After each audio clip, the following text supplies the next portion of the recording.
Arman diyen aydymam kän haýyş etdiler. Ýörüň oglanlar.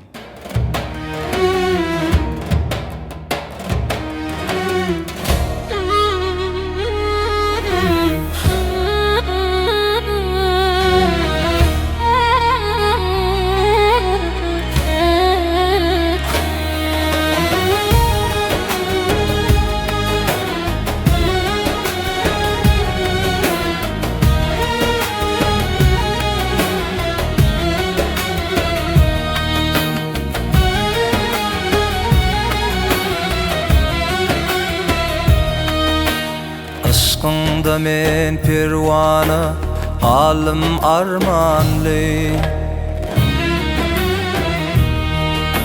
Melhemeyle bu cana derde dermanly. Alli aklım sever yar, ehdi peymanly. Minne yoktur ihtiyar, köşkü eyvanly. Bardana bak yan yali, yanır ya gidyar. Bardanam yak yan yali, köydür ya gidyar. Kete bir bak yan yali, yılvar ya gidyar. Kete de bak yan yali, köydür ya gidyar.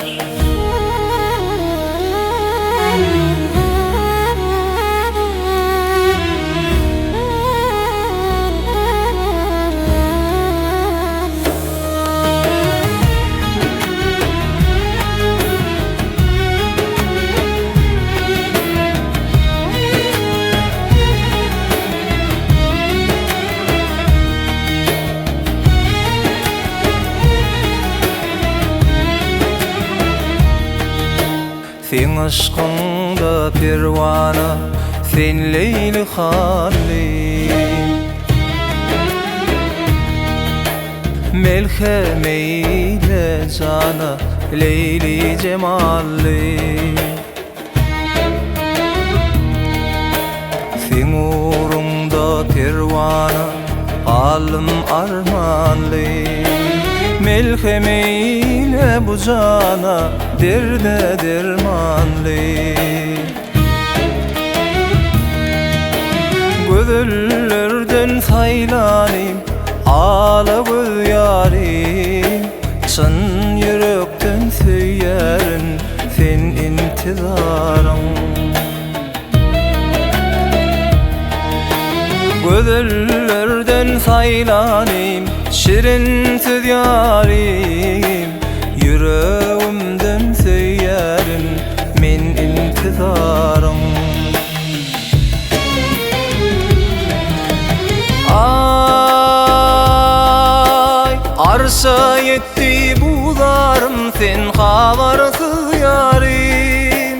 Aşıklığıma ne dirsen, havar ber yarim. Ayday diysem sözüm yok, dilim bağlıdır. Senin özüge yarım yok, bağrım dağlıdır. Gözüllerden saylanıp, sen benim yarim.